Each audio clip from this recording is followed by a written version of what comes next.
Well, hello, welcome once again to Stuff and Things, where I like to talk about stuff and occasionally even things. I'm your good friend Bradley, and today we're going to do something a little different, hopefully kind of fun. A few weeks ago, maybe even a month or two ago, we did a political compass test on the channel. I got some good response from that. People seem to enjoy it. They like taking the test themselves and kind of following along and seeing where they ended up on the political spectrum.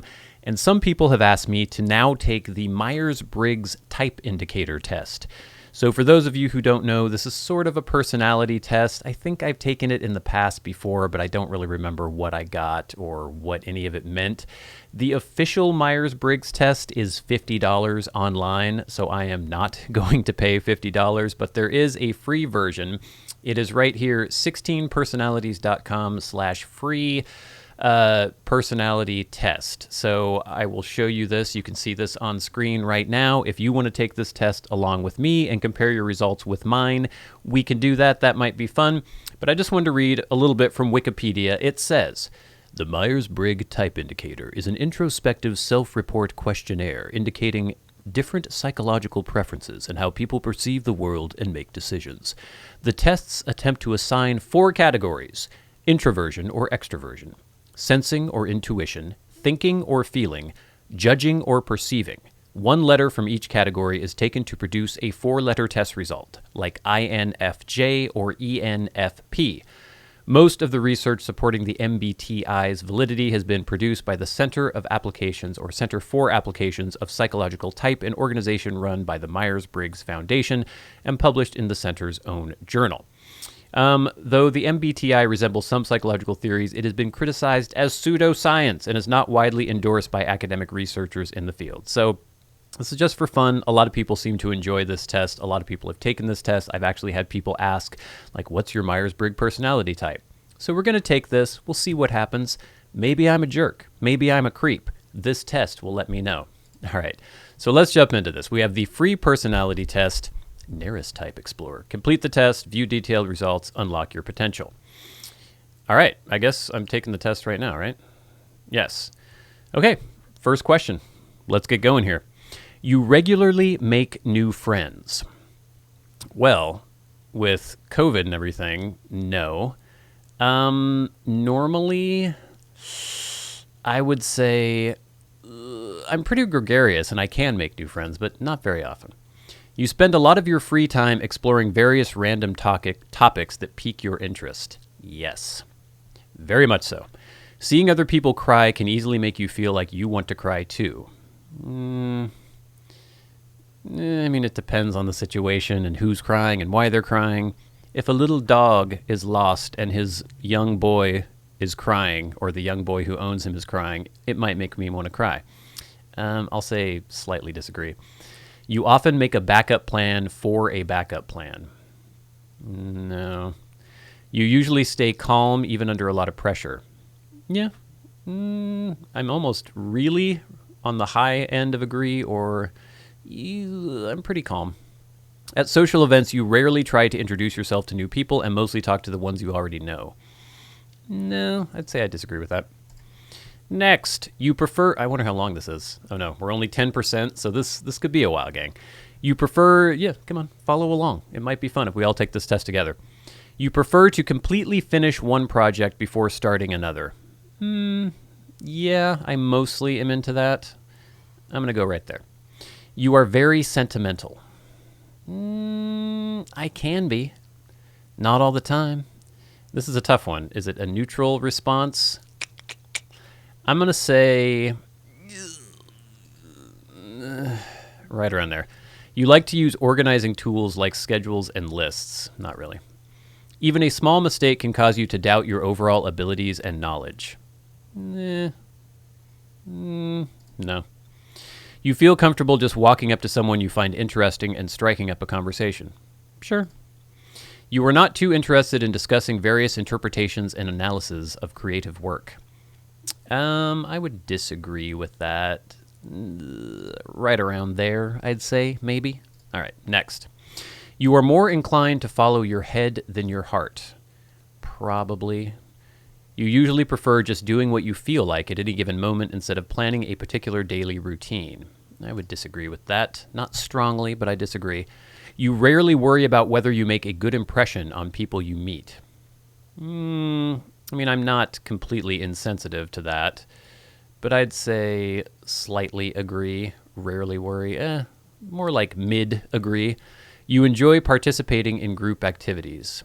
I mean, it depends. This is just like my general feel. I want to try to be as like snap judgment on these as I possibly can because I'm assuming that's better for the test. You like books and movies that make you come up with your own interpretation of the ending. Yeah, sometimes. Your happiness comes more from helping others accomplish things than your own accomplishments. God, this is a really 50-50 kind of thing. I really do enjoy helping people do things, but I enjoy doing things myself too. I'm going to say neutral on that one.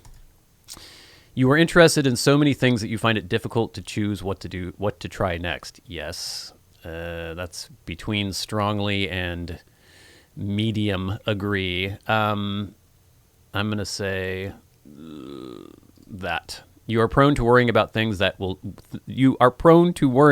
things will take a turn for the worse. Nah, I'm not too much of a worrier for the most part.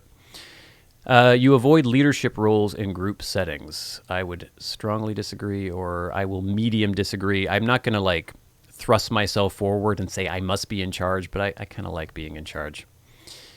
You are definitely not an artistic type of person. I would disagree with that. You think the world would be a better place. Well, let's do that.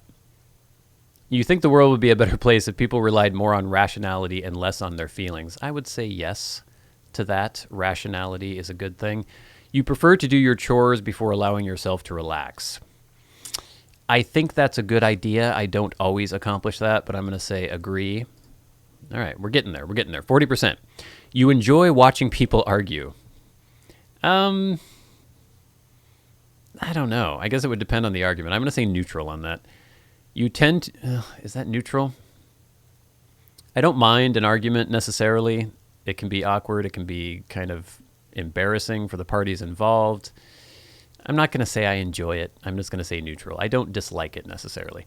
You tend to avoid drawing attention to yourself. Kind of agree. Your mood can change very quickly. Not really. I'm pretty steady there.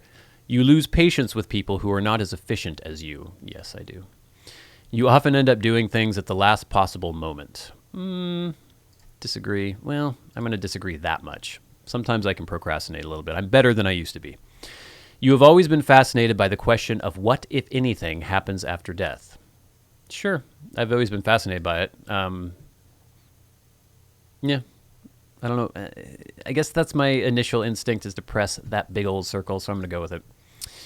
You usually prefer to be around others rather than on your own. I would disagree with that. You become bored or lose interest when the discussion gets highly theoretical. No. You find it easy to empathize with a person whose experiences are very different from yours. Yeah, I would say so. It's tough. I'm going to say right around there.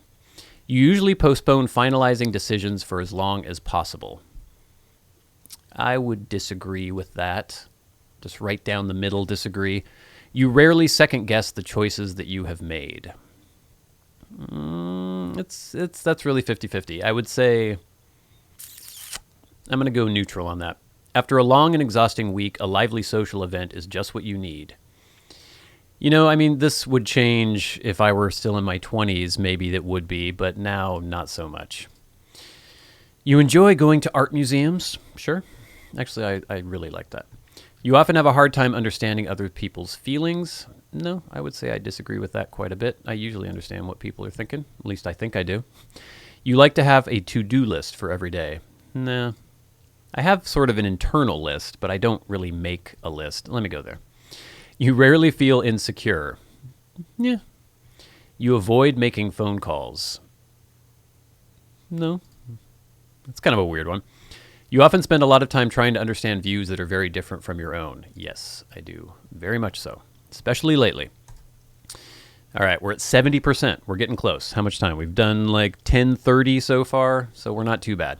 In your social circle, you are often the one who contacts your friends and initiates activities. I would say yes to that, but Obviously, that hasn't been happening very much lately, but I will still say yes. If your plans are interrupted, your top priority is to get back on track as soon as possible. Sure. I hope that my sort of laissez-faire way of approaching this, I hope that I can still get a somewhat accurate, I mean, I don't know how accurate these tests are to begin with, but anyway, hopefully that if I were to take this on a different day, I wouldn't get completely different results. We shall see. You are still bothered by mistakes that you made a long time ago. Sometimes. I have some regrets. You rarely contemplate the reason for human existence or the meaning of life. Disagree. Your emotions control you more than you control them. I would say disagree. You take great care not to make people look bad, even when it is completely their fault.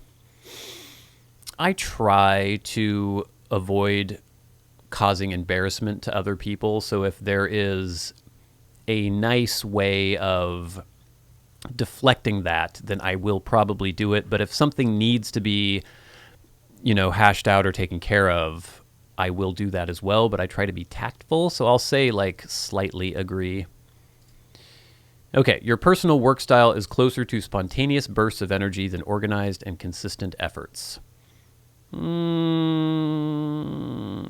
that I can really vacillate with that, too. I'm going to say slightly disagree.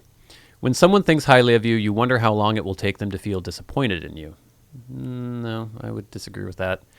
You would love a job that requires you to work alone most of the time. I'm kind of neutral on that. I can go either way. I'm assuming that these neutral answers are going to make it more difficult to make a selection as to my personality type. You believe that pondering abstract philosophical questions is a waste of time. I'm two minds of this because I took philosophy in college, and part of me was slightly annoyed by how ridiculously down the rabbit hole people would get when often at the end of the day, the questions they were debating weren't necessarily that valuable to just daily life, to existence. But at the same time, I could enjoy the intellectual sort of stimulation of discussing those kinds of things. So I'm going to say disagree. You feel more drawn to places with busy, bustling atmospheres than quiet, intimate places. It depends on what I'm doing and what I feel like. It varies. I'm going to have to say neutral on that. You know at first glance how someone is feeling. I often do, I think. I'm almost tempted to go there. I'm going to go there. Okay, you often feel overwhelmed. Disagree. You complete things, you complete things methodically without skipping over any step. Usually, I would try to do that. You are very intrigued by things labeled as controversial. Sure. You would pass along a good opportunity if you thought someone else needed it more. Maybe. I can be a little cutthroat sometimes, but maybe. You struggle with deadlines. Not really. You feel confident that things will work out for you. Yeah, usually. I am a male. See results. All right, gang. We have taken the test. Seemed fairly, I don't know. It's curious because I've taken other personality tests, and some of them get a little more in the weeds with very specific situations. This one seems a little more generalized. Let's see what we've got for results. If you're following along, get ready to press see results. Here we go. Bam! Okay, your personality type is advocate, infj-a. Okay. Mind, I am 51% introverted, so I'm pretty much down the middle with introversion or extroversion. This trait determines how we interact with our environment. Energy, this trait shows where we direct our mental energy. I am 78% intuitive, 22% observant. See, if you were just to ask me that question, I would think that I was much more observant than intuitive, but okay. Nature, right down the middle here. This trait determines how we make decisions and cope with emotions. I'm 49% thinking, 51% feeling. See, I would put it way more on the thinking side if it were me, just answering questions or asking or answering what I thought my nature was.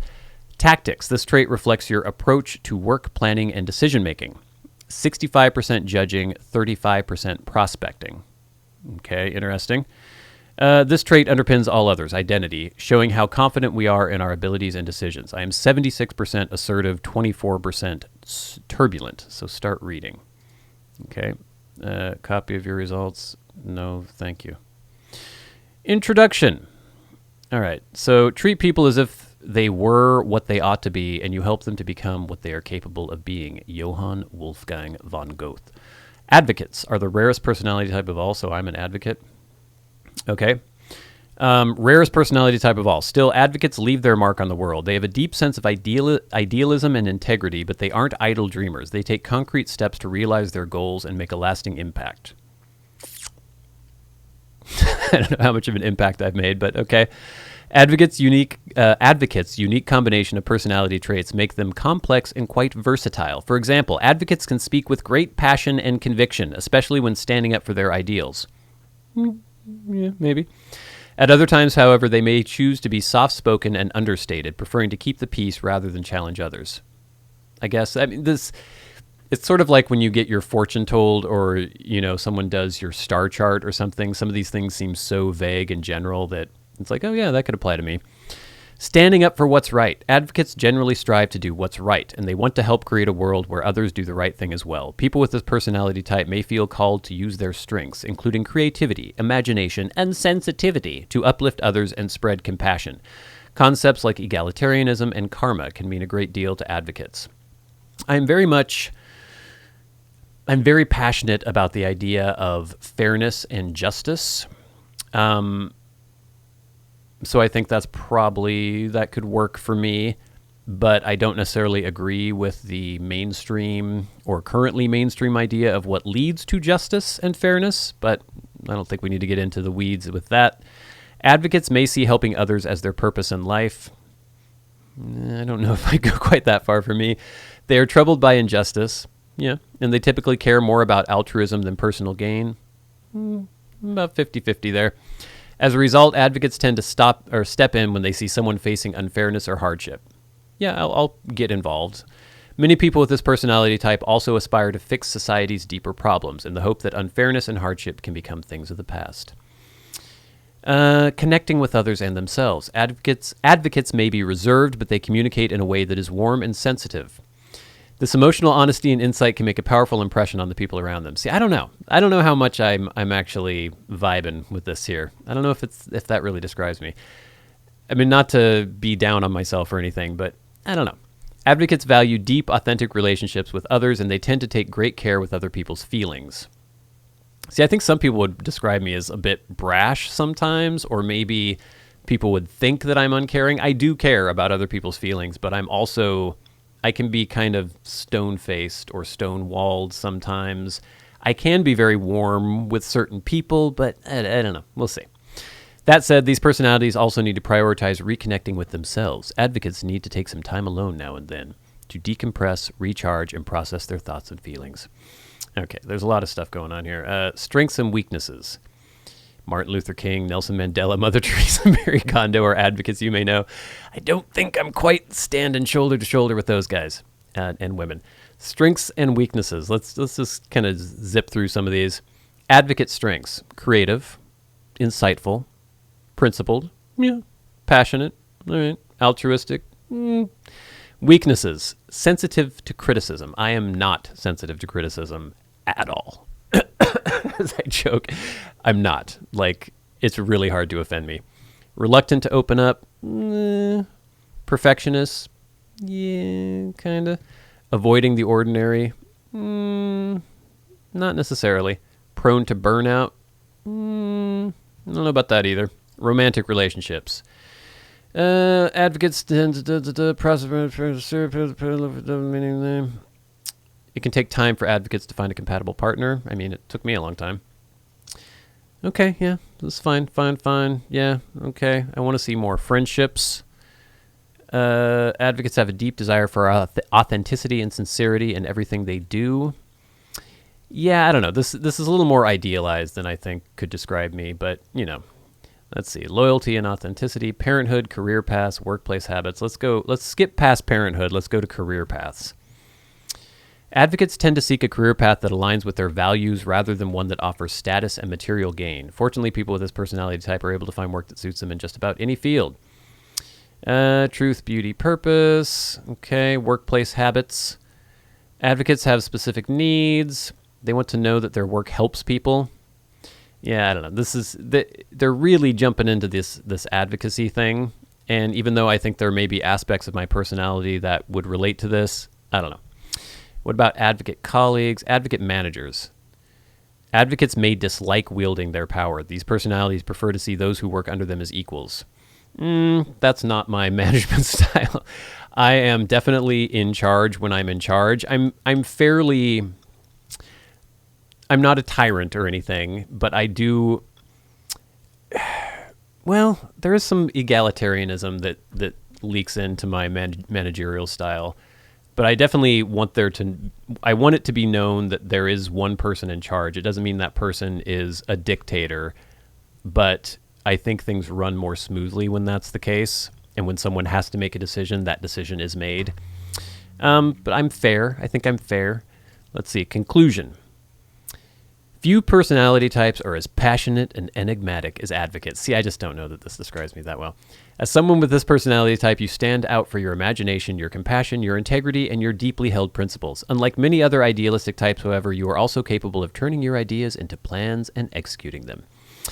Yet advocates face challenges too. Even the most idealistic and dedicated of personality types can become frustrated, yada, yada, yada. All right, so apparently, according to this, I am an infj-a, an advocate. Interesting. So pretty much 50-50 introverted, extroverted, supposedly more intuitive than observant, which I would probably flip. 50-50 thinking, feeling. I would probably go more on the thinking side. 65% judging, 35% prospecting, maybe 76% assertive, 24% turbulent. I would probably agree with that. So I'm curious to know what your results were. Do you think that this personality test actually was a good picture of your personality? Do you agree with the things that they said about you, the categories that it placed you in? I'm kind of meh about the whole thing. I'm curious to maybe take another one, maybe eventually take the official Myers-Briggs test, pay $50 and see what that tells me, if it would also categorize me as INFJA. I don't know. It was fun, though. It's always interesting. I think the usefulness of these kinds of tests revolves around not necessarily categorizing yourself and saying, oh, yes, this is me, but you sort of learn about yourself when you're trying to ponder these questions. Like, how would you actually answer these questions? And sometimes you're thinking you want to try to be honest, but sometimes that thing goes into the back of your mind. Am I answering in a way I want other people to perceive me, or am I actually answering honestly? And for a lot of these, it's just difficult to know. You know, there are times when I feel some ways, times when I feel a different way. So I guess it's just better, or it's useful to help you get in touch with yourself and the way you think and feel. So that was fun. I hope you enjoyed my taking of a Myers-Briggs-like personality test, the 16 traits. Hopefully you enjoyed taking the test as well. Like I said, let me know how you fared in the comment section below. But until next time, until we meet again, I've been your good friend Bradley. You've been the audience. This has been Stuff and Things. I'll see you later. Advocate.